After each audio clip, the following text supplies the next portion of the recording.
Measuring the success of my vision for the panels was asked to me to tell. Some of the success I will never know as these young professionals embark on their careers. The hope is they will remember the lessons we tried to teach them and hope they remember. The immediate response was positive feedback from the students and professors that we have gotten through to the future professionals of various fields that will take care of ALS patients. They expressed their gratitude for teaching them about ALS. They told us they would remember the stories and lessons they learned.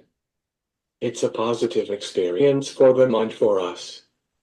Many programs have signed up for panels multiple times. I continue to hope they will remember the lessons we tried to convey and will continue to present moving forward. Thank you to everyone who has participated in the panels, especially Tim Abeska, Caroline Treadway, and Matt Bariza, who make this Tim Lowrey ALS panel series working and growing.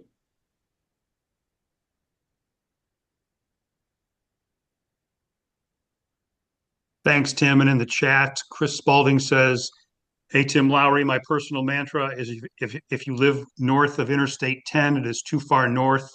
And I grew up in New Hampshire. Thank you for being the inspiration for these panels."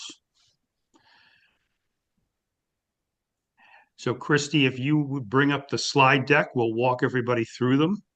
Sure. Well, before we get started with that, I also want to echo Tim's thanks to Tim Abeska, because, and I know how much you love to be appreciated, Tim, but he is the one who schedules and organizes all of these panels. So thank you so much for doing that, because it's no easy feat organizing, getting all the panelists organized, working with the different schools and the professors, because each one has a little bit of a different nuance. So thank you, Tim, for taking that on and keeping the spreadsheet updated, which I really appreciate. So thank you, thank you, thank you. Well, as you've heard me say before, I have the requisite level of OCD for that task. So, Perfect. That's awesome. All right, I'm gonna pull this up.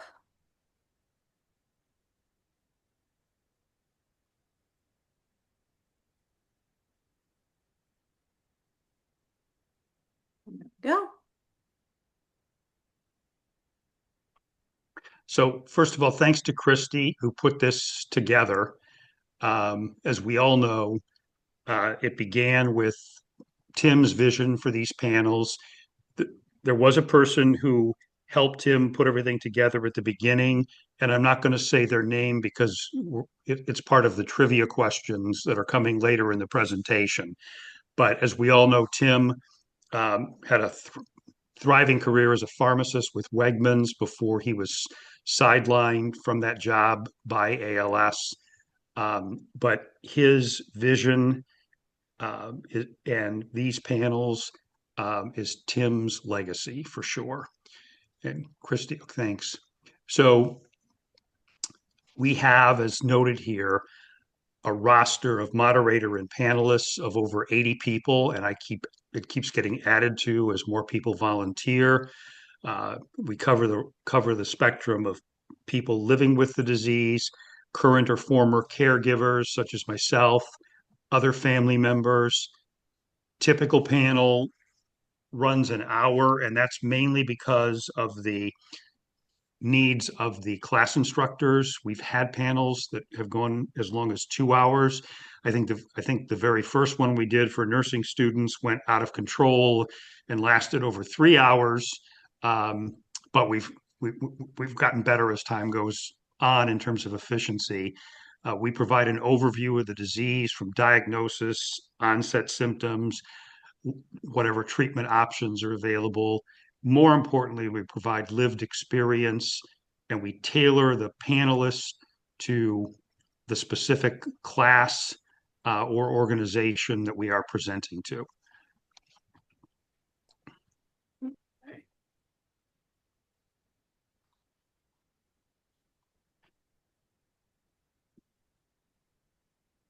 And you can see on this slide what the impact of the panels is.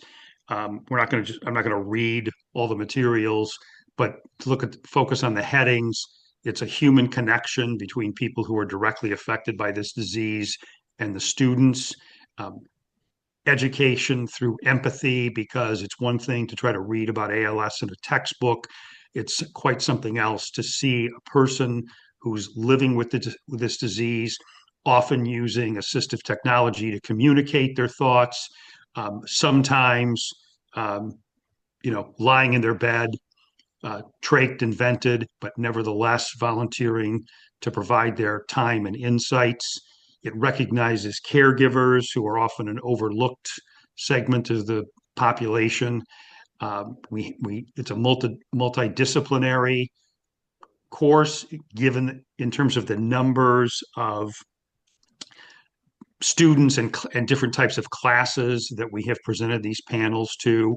We'll have later a sampling of the impact of these panels that the participants report, and we get 95 to 99% positive satisfaction from the surveys we send out after each panel, because we're always looking to improve the product. And we really are, to look at the last point at the bottom, a national model for this kind of experiential healthcare education. And again, we can't do this without all of you. And you can see the upward trajectory in terms of the number of panels. Last year we did 45. This year our goal was to present 55 panels. Yesterday we presented our 60th panel. We have another one scheduled for tomorrow. We have two scheduled, I think, the week of Thanksgiving. And if every panel that is on the schedule actually happens, and there's no reason to think they won't, we will have presented at least 70 panels by the end of 2025. We already have two panels scheduled for next year, and there's two potential panels that are in what I'm going to call the exploratory stage, because I haven't finalized details for them. But one of them is for a student organization who approached me about coupling another panel for them with an empathy dinner that they want to put on, but that's on Sunday. So they're going to have to be getting back to me fairly quickly if they actually want to do that. Christy, we lost the slides. I know, sorry, I forgot to click something.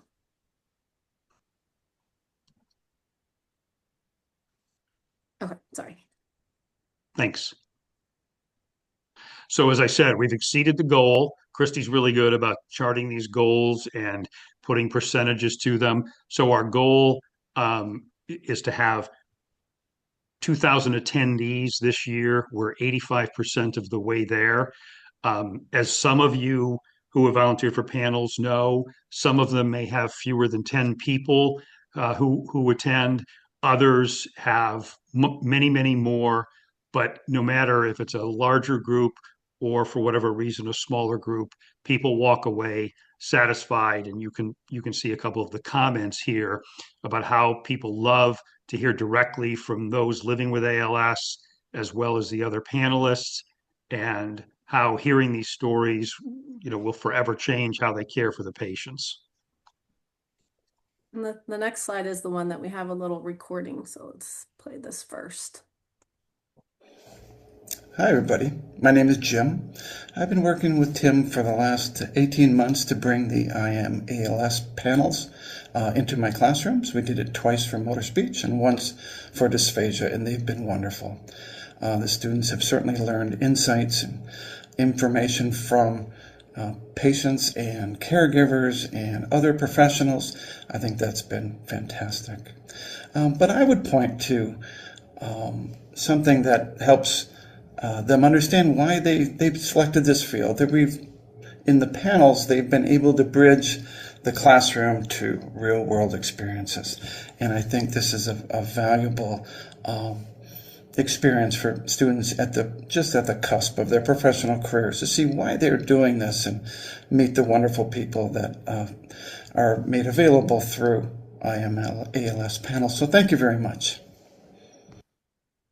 And that was Jim Barge, who was with the University of Wisconsin, Stevens Point. We've done 2 panels at least for him, and he has set us up with one of his colleagues that we're doing another panel for before the end of the year. But you can see this, you can see the various organizations that we have presented to. Amazon's one of the corporate partners. We did one, I believe, it was last year for Zoom, and this year, early this year, I think for Canerta. So there are organizations in addition to student settings where we present these panels.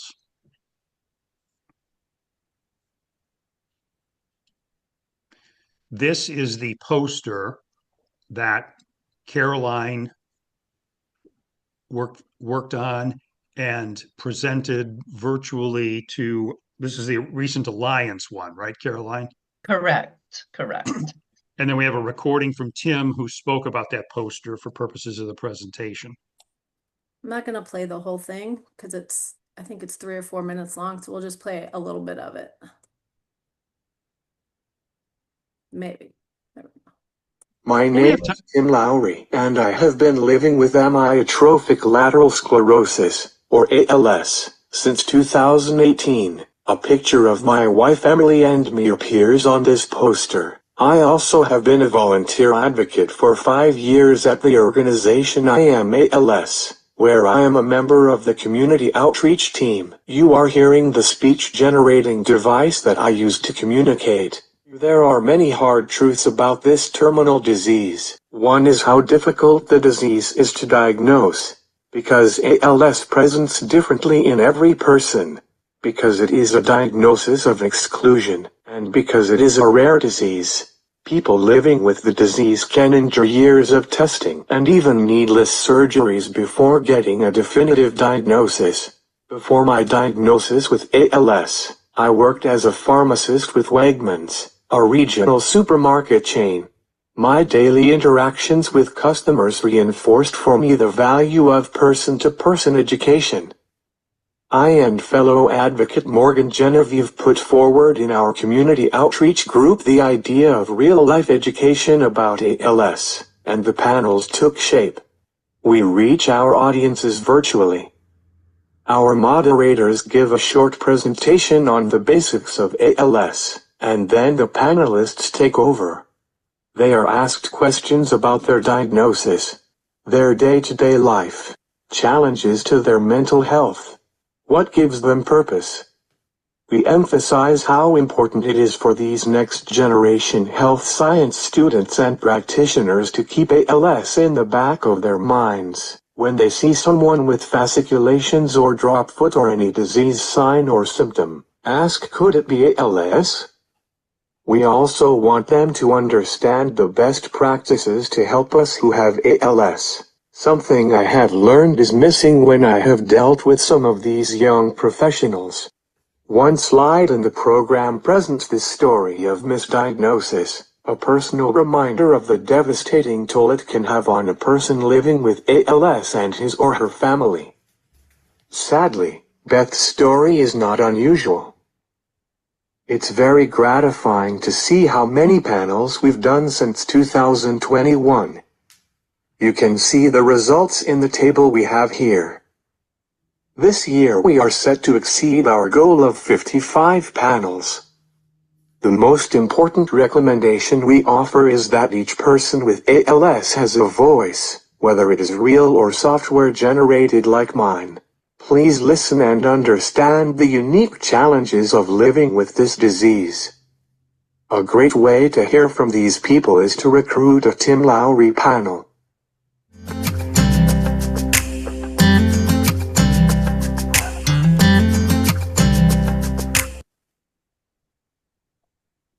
And one of the slides on that poster is relating to Beth Scannell's diagnosis, and it looks like Bob is not on, but he deserves a shout out for really carrying the torch for the misdiagnosis or delayed diagnosis aspect of this, because he's very aggressively out working with physicians at conferences and other places to try to educate them on the need for prompt diagnosis. Caroline, do you want to say anything about your presentation of this at the conference? Well, actually, this is included in what's called a virtual poster hall. Anyone who registers for the Alliance meeting can go into the hall and see this. Tomorrow, I will be live in the hall at 7 a.m. and 7 p.m. to answer any questions that anybody has about it. But we think it's such a special poster in that Tim is narrating it. I just think it's, we have a slide in our presentations that speaks to the Morris principle, nothing about us without us, how people living with ALS should be involved in everything. And I just think that this poster speaks to that volumes. Awesome. Thank you. And thank you for showing it all. Yep. And these speech bubbles here are quotes from students or other people who were in the audience at panel presentations. This is an example of the kind of feedback that we get either through the surveys we send after the panels or that we get from students who spontaneously will, through either directly to me or through the instructor, provide these kinds of fantastic comments.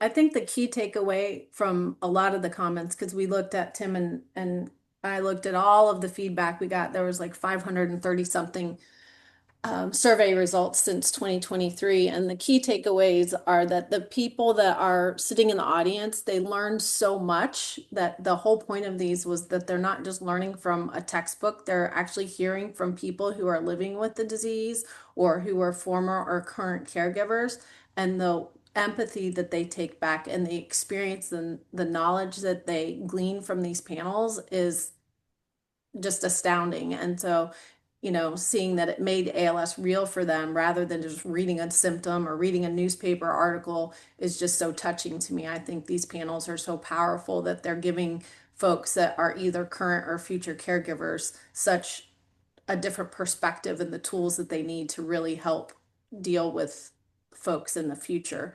And then these are kind of longer, but this particular one, hearing directly from individuals living with ALS and their caregivers, offers our DPT students a powerful real world learning experience that deepens their understanding of the disease beyond what textbooks can provide. This meaningful interaction fosters empathy, strengthens patient-centered care, and challenges students to reflect on their communication, education, and clinical support skills. That one just really, I think that capstones all of the comments to just show how powerful these panels are.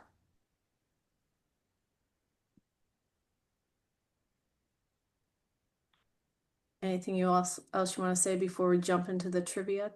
No, now we're going to go to the trivia, and a shout out to Caroline for putting this aspect of the program together. I won't answer any of the questions because I know what they are. Same.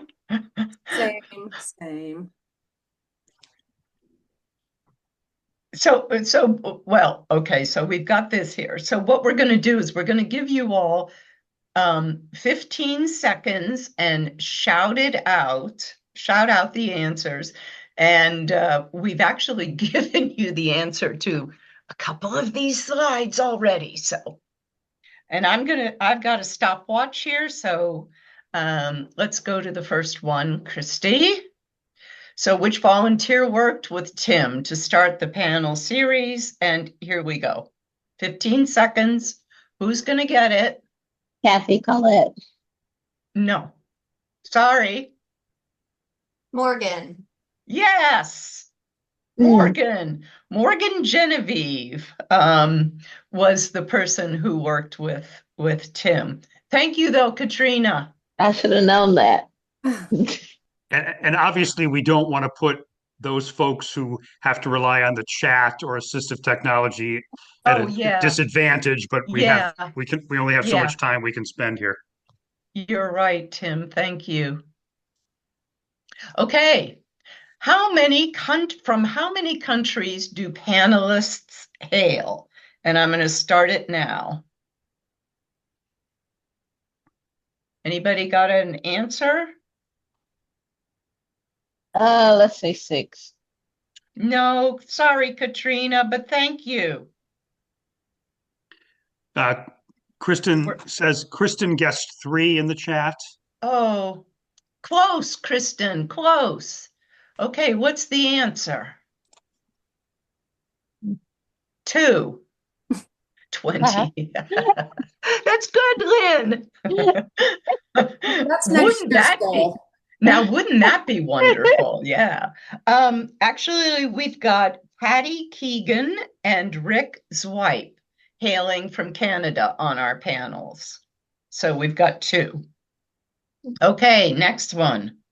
Oops, sorry. So which member of our terrific team appeared in the most panels in 2025? Let's start. 10 seconds left. 5 seconds left. Darla. Tim. Nope. Sorry, Lynn. Okay. Did somebody put something in the chat? I can't see. Lynn guessed put Tim, Tim. and I don't know whether I think he meant Tim Lowrey, but that's not the right answer. But that's a good answer, Lynn. Kristen Rankin. Oh, 14 wow. panels. And Darla gets an honorable mention because she's right behind at 13. Mm. Yes. I was close. Yes. Now, Kristen also has the most captivating introduction of herself, where she speaks in her voice and then turns on her speech generating device. And every time I see it, I just think it's so terrific. And I like when she has the time to play the iteration from the very first speech generation to what she has now. It's so beautiful. Ready for the next one, Carol? Okay, next one. Kristen for president. Yes. In, Yes. in which month did we hold the most panels in 2025? Oh, I got to start sorry. Okay. August. No, thank you, though. Thank you, Katrina. We've got 5 seconds left, 5 seconds left, 5 seconds. Might get partial credit for that one, Katrina, because I think that's the lowest number of panels, right? August is always an off month. May. Lynn says May. Kristen says May. Okay, we're getting close. What is it, Christy? Cool. March, 12 panels. It feels like November is gonna surpass that, but I think we're at I think we're at 12 for November. Is that right, Tim? I don't have those sheet in front of me. Yeah, but, I think it might be a tie. okay. Who moderated the most panels thus far in 2025? Let's give it a go. Okay, we're starting. Carolyn. Matthew. No. Nope. I'm coming in close second, but Matthew. 5 seconds left. Huh? Matthew. No. That's right. Gia. Thank you, Kristen. And Gia Katie. got it. Kristen and Katie both guessed that. Oh, okay. Gia, after your text to me yesterday, I was going to add a question, who cries the most during the panels? But because Gia always texts me saying, oh, I'm a mess, I'm crying all the time. I get it. I get it. Thank you, Gia, though, for all that you do. Really. Okay, next one, Christy. Which university in Tennessee is known for sending handwritten thank you cards from students to panelists? And they usually come to me because I love to moderate for this school. And there are these huge thank you cards. Okay, I'm starting it. This is a tough one. Yeah, because I don't know the names of the universities in Tennessee. I think at this point you could just make up a name. University of Tennessee, Tennessee U. I think this is Julie guessed Vanderbilt. Chris Spalding guessed Vanderbilt. Yeah, East Tennessee State. No, this actually was one of the Um, first schools. West Tennessee State. No. Okay, Christy. No, South Tennessee State. Lincoln Memorial University, and the professor is Elizabeth Fonken, I think, right? Fronkin or something. Fonken, Fonken, I think is her name. I think so. Yeah, she's where is terrific. Lincoln? And literally, this card is huge with all these handwritten notes. Where is Lincoln, Okay. Caroline? Where is it located? Sorry. Where is it located, Lincoln? Oh, right. Like I know. Harrogate, Tennessee. I just looked it up. Where? Harrogate, Tennessee. Okay. So all of you who had Tennessee schools. Oh, Katie Shop, your daughter's there, huh? Is a student there. Oh, interesting. Okay, now we're going to get Everybody was into guessing schools, though, that are in Tennessee. So you had the right, general geography. Yep. Now, these next few questions are to show you just the width and breadth of the United States that we cover. Okay, so which one was the farthest east where a panel was presented? I'm going to start the stopwatch.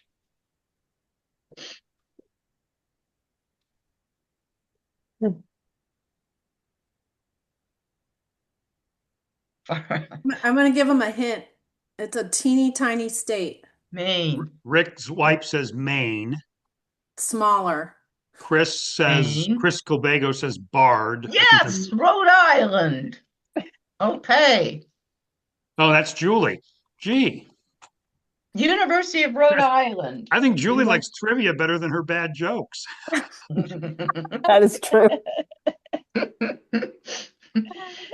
Okay, next one. Now we're going to go south. Okay, I know a little something about that. Go ahead. Let's start. I started the stopwatch. Uh, 5, 4, 3, Mississippi, 2, 1. New Orleans, Louisiana.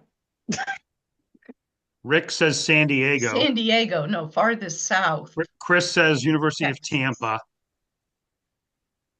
Tim Lowry says Texas. Julie says University of South Florida. Okay, well, And none of those is correct, so wah, wah. LSU Health in Shreveport. You did say Okay, Louisiana, so I said didn't you? Louisiana. I did say Oh. Louisiana, and that's the only one I got right. We'll send I you, was surprised. We'll We send you need to some get new into boas. Florida. we'll send you some new boas, Katrina. Okay, thank you. We need to get into Florida. Okay. So which university was the farthest north where a panel was presented? And this is before November 15th, and you'll find out why that's a pivotal part of this question. So what's the farthest north we've done? Okay, go. Somebody says, Julie says University of Winnipeg. Rod says Wisconsin. Chris says Michigan. Matt says Pacific Lutheran. 15 seconds. Kristen says Wisconsin Stephen Point. Okay. How about the answer? Are we ready? Well, University of Minnesota. Really? Yep. Now that's before Wow. November 15th. Okay. Which university was the farthest west where a panel was presented? And this is before. Chris says I was in the Big Ten. PLU. PLU. Clue. Lynn says Hawaii. I think it was Darla who said PLU. I didn't hear. I didn't see the. Sounded like Darla. Oh, I forgot to start. Hang on. Okay, now I'm going. Chris says Concordia. Bryce says Seattle.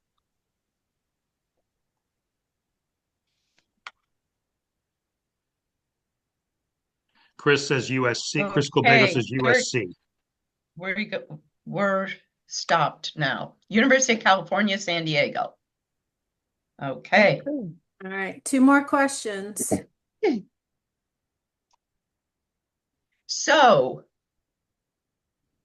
the reason why the November 15th panel is important is because it's taking place at a university that will assume the prize as being the farthest north and the farthest west. So, Kristen guessed Alaska already. oh, Julie says University of British Columbia. Bryce said Toronto. okay. It is going to be, shh, quiet, Bogey. It's going to be the University of Alaska in Anchorage. Thank you. Thanks to Matt, who secured that one. And so I need to unseat the West for next year. So I'm going to use IMALS dollars. I'm going to fly out to Hawaii and see them in person and lobby them to do a panel. Yeah, I'll go with you, Matt. I'll be the IMALS staff person. Perfect. I think we need to do that panel in person. Agree, Chris. Agree. Hey, Chris, you could have lobbied in New Zealand, and that would have like really been Yeah. would have got us another country. And Next year's goal. Michael, remember we're talking about budgets? Oh, forget about budgets. Okay, is this the last question? This is the last one, and then there's the bonus one after this part. Oh, okay. How many library panels were presented in 2025? I'll start the stopwatch now. 2. 3. Gia says 7. Kristen says 6. 4. Chris 5. says 8. I'm just gonna stop you, Katrina. 9. Okay, we're over. Okay. Who said 7? 7. Very good, 7. Gia. And then the bonus. Oh, that's right. Which special library did IMALS present a panel? In 24 and 25. Okay, let's go. Library of Congress. Yeah. Yeah, that's what Chris, Katie, Okay. Gia. Yep. That was the extra credit question. And your prize is bragging rights for knowing. Okay, that's it. That was fun. I know I tend to get a bit aggressive when I'm playing games. I don't usually play.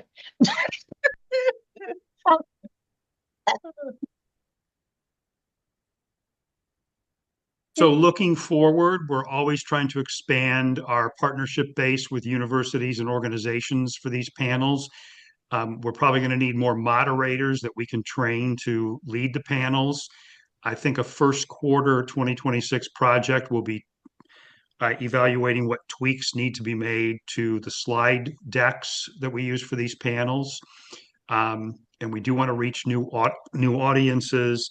And one thing that will help us, we're working on, I should say, it's not really me, but Michael, Julie, others are involved in trying to get continuing education credit for these panels so that when we go to doctors or nurses or things like that, we'll be able to say, look, we can offer you professional education credit for attending these panels. Christy, I think that's the last slide, right? This is the last one. Well, there's one more after this. Okay. But it's just a huge thank you to all of our panelists. This was all the panelists and moderators in 2025. So you could see we've got a lot of folks here. And we've had more community members kind of auditing to see what the panels are all about, and they would like to be added to the roster at some point. So again, this is all thanks to Tim Lowrey's vision and Tim Abeska's amazing organizational skills. So thank you to both the Tim squared and of course all of our amazing panelists and moderators.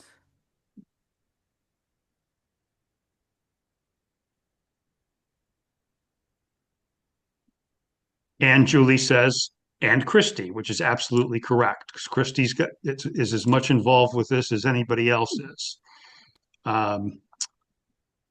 So Michael Lecker says, thank you to Tim's and everybody on the list. Tim Lowrey says, good questions to show the reach of the panels in reference to the trivia questions. There was a Yeah, Randy. Darla, I'm going to skip over the Idaho potato stuff. I'm just trying. There were a couple of. So Ellen says, I hate to leave, but I've been overlapping meetings today. Great presentation highlighting the excellent work of our dedicated volunteers. Julie says, Kristen for president. Randy says, can a copy of the speech bubble slide be made for recruiting purposes? Absolutely. Christy, we can carve that off, that one slide off for Randy, right? Yep. Or anybody. Absolutely. Okay. And I'm also working on Christy likes reports because that's what she did in her previous life. So I'm working on an impact report that shows the impact of the 5 years, and it has specific data that we started collecting in 2023. So there's kind of a breakdown, and it has all of this information, including, you know, the key takeaways, things that we've learned, like we're not going to do the library panels probably going forward. So things that lessons learned. So it's been fun reading all about this, and we'll share all this out with you hopefully soon. And Darla would like a copy of that slide as well. Lori Carey says, congratulations to everyone who keeps this going. Simply amazing. Chris says we need to see if we can get more panels with our Canadian friends. Caroline says we have a link to the poster, link on which the poster resides. Tim Lowry says such a team effort. Each new participant adds unique features and elements to the panels. So this is the part of the day or the hour where we'd like to hear from anybody who wants to say anything, a reflection on what it's meant to them to be a panelist or a moderator, the panels in general. Feel free to jump in. I'm very pleased to see how this panel series has grown. I was around when it was first kind of getting started, and and it was, you know, difficult finding places who wanted panels and so forth. And so I'm just so pleased to see how much it has grown, and just so proud, and just happy, and just all kind of great things to say. I am gonna have to run, and I do thank you all so much for including me in this celebration. Bye-bye. In the chat, Lynn's inviting people to connect with him on Facebook, has the link to his page. Stacy says, so rewarding. Stacy's a frequent panelist and does a great job. And I should also mention that everybody's important to this, but it is nice that, you know, we have professional people who either are living with this disease or affected by the disease, so that we can, you know, on a particular panel, have a doctor, a nurse, a speech therapist. That's very helpful with our credibility with the class instructors. I think it's wonderful when Tim puts out a request for panelists.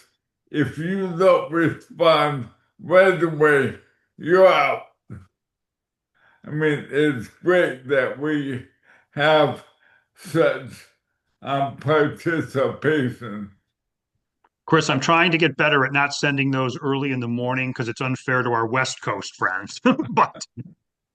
But you're absolutely right. The response is fast and usually overwhelming. I also want to say I'm a social worker by training, and one of my best friends is a professor of social work at Tulane, which I know Katrina just left. But I know it's not a typical audience for this group, but also they are so excited to talk to you and to hear about all of the like sort of issues, and social work encompasses so many different things.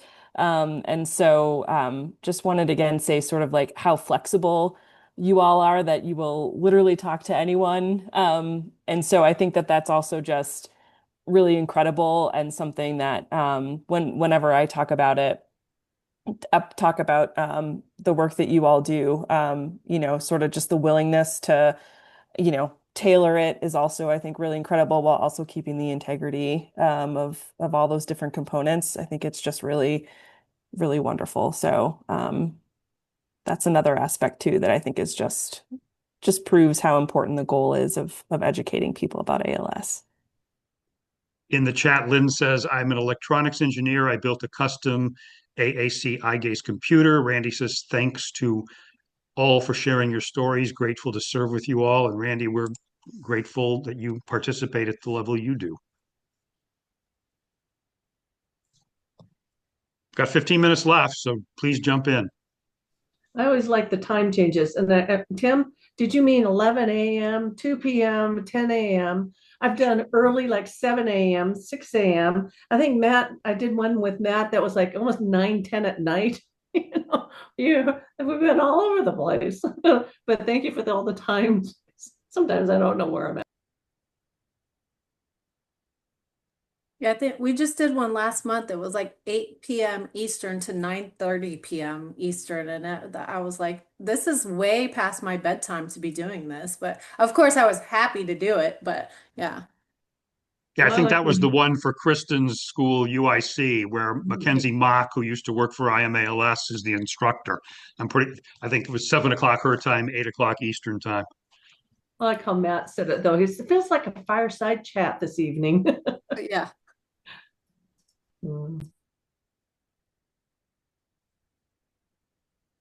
Julie says, time zones are my nemesis. Chris says, Randy's our resident basketball coach. And Michael says, I'm going to run. Appreciate you all so much.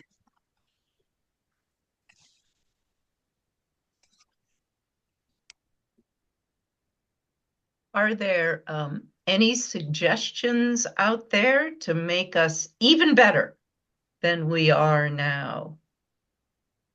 Anything you'd like to, and I don't mean to put you all on the spot. So if you've got some ideas and you want to send them by email, of course. The one thing I think, if we could find a way to draw out the attendees with questions that they have, rather than waxing on about what I'm going to say, I want to try and address what they're thinking or wondering. Yeah, and that was a big not a big, but it was one of the pieces of feedback that a lot of the classes would love more time for Q&A, live Q&A. So we're going to try to make sure that we build that in, Chris. So thank you for that suggestion. I think to piggyback on that, I love opening it up to Q&A at the end. I just sometimes feel like it's disadvantageous to those who use some sort of speech, the vision, the eye control or something. And I always feel like, like they ask the question, we have 10 minutes, and by the time, so I would love, that would be really cool to be able to, give it some sort of like open forum ahead of time. Yeah. And last night Jim too. Usually, oh, sorry, go ahead, Darla. I was just saying last night when Gia did it, last night, I'm confused. I've had a lot of them. But when Gia moderated, we did that a lot, and that the nurses had great questions. There were even better questions than what we had presented. And it was pretty much all Q&A from them, and it was a wonderful panel. Yeah, yesterday's classes questions were awesome. And Julie, I see your comment. Maybe ask people to submit questions in advance. We do that. So we ask for questions in advance. I know if I'm moderating, I'll periodically say if anybody has any questions, put them in the chat. But some students will ask a lot of questions, others won't. So Gia, did you ask just before you started? Okay. Does anybody have questions out there before we start? Yeah, when I open, I kind of like set up what the call is going to look like. And I always say, we'll try to carve out about the last, 7 minutes or so for open questions. So if you have them now, throw them in the chat, or to start thinking Okay. about them. And then that kind of helped, especially, yes, that was just the most vocal class I think I've ever been. I mean, they had, we should grab the dialogue from it. I mean, there was just so many good questions. So yeah, I always kind of plant that seed at the beginning so they can start Okay. to think or throw them in the chat. That's a great idea.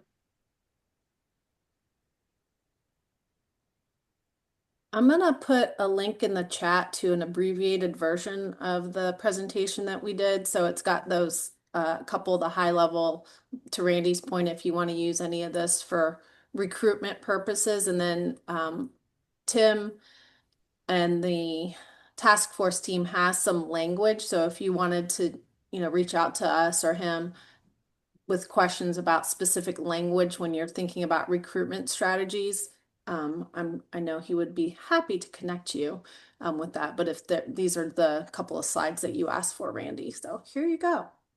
Oh, and Chris says I'm going down to Argentina soon, going to try to connect with the ALS Association down there about panels. Well, Chris, that would count. That would get us to count another country and the southernmost place.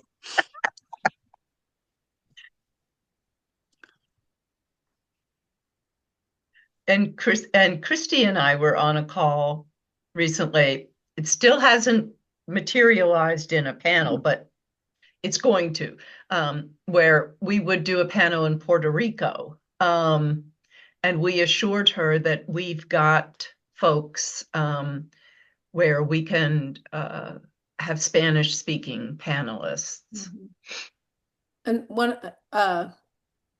let me read Kristen's comment, and then I wanted to share something. It's so rewarding to serve with you all on these panels. I learned so much from each and every one of you. Thanks for the opportunity to do this, Tim and Tim. Love it. We just recently received some photos from, I believe it was a professor, Tim, correct me, who decided to take some of the information that they had learned from a recent panel and turn it into little, she called them like little Pokemon cards that they did a trunk or treat, and they set up a little ALS awareness kind of thing out of the back of their trunk, and they handed out little cards to kids could give out to adults to learn some fast facts about ALS. And then they also want to present, I think they're doing it this Sunday, right, Tim? They're doing a empathy dinner. Their empathy dinner is this Sunday. They asked, the student wrote me to ask if we could do a Lowrey panel in conjunction with that dinner, and I'm waiting to hear back from her. I sent her a reminder email this morning. And that was that student group who did the Pokemon cards. Okay, yeah. And then Chris says Puerto Rico, another panel that would require in-person attendance by the panelists. I mean, it does, obviously most of these are virtual, but like, Linda and Mike Burr are on this call. They've set up one panel that's already happened and another one that's on the schedule for Washington University, where they were personally present. It was probably a year or more ago, where we did a first responders panel in Ohio that Gia was able to go to because she lives there. Roseanne Hickman was on that panel. I think there was, if I remember right, Gia, there was even somebody else who was there in person. Chris, so we did a hybrid panel. So I think, Carolyn, you went to the high school in New York. Yes. Yeah, I was there. And Bryce did one just recently that was fabulous. He was at the front of the class and interacted with the class, interacted with the panelists. It was really, really good, Bryce. Mike, are you still here? Can't. Oh, I see your name on here. The one that Mike and Linda just did at the school. And Mike, I don't know if you're still here. I see you here. I see your name, but I don't know if you're still on here. He shared that it was awesome because after the fact, the students came up to talk to Linda because she was there and ask her questions. Oh, there you are, Mike. Yep, I'm here, and Linda's over there. Hi, Linda. Hi. No. Do you want to say something? No. Okay, back to me. But yeah, we had like 10 of them came up, and it was about the personal connection, for meeting someone. And Stacy was on one with her son's class, which was fun.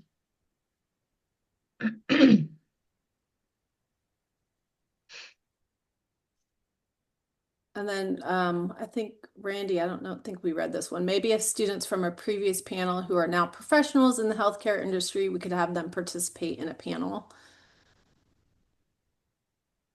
And then Tim Lowry says, thank you for doing so well on these. You're an all-star. Oh, I think that was for Kristen.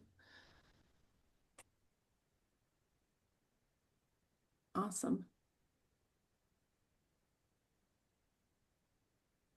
Anything else, Mr. Obeska? Chris says that Mike is traveling incognito with his recent edition of the facial covering. I think he's getting ready for the Santa Claus lookalike contest, but Well, when it started, the kids talked about me being a ho hobo. Oh, Matt, I didn't know that you had a dog.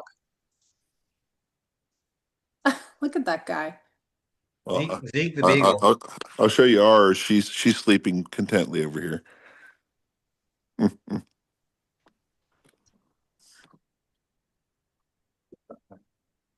right. Well, thank you all so much for joining. There's a lot of camaraderie here. There's a lot of love. There's a lot of friendship. And I love working with every person who was on this call. And we'll take it up another notch for 2026. And then next week, we will be back to our normal community outreach team agenda. Yeah. How many panels are you proposing for next year? Are you going to let us know? Yeah, Tim. Well, we have to decide that. Yeah. I'd say go big or go home. Let's hit 100. Oh. Better get cracking, guys. Get cracking. All right. Well, thank you again, everybody. Take care. Have a good rest of your day. Bye. Thanks for coming.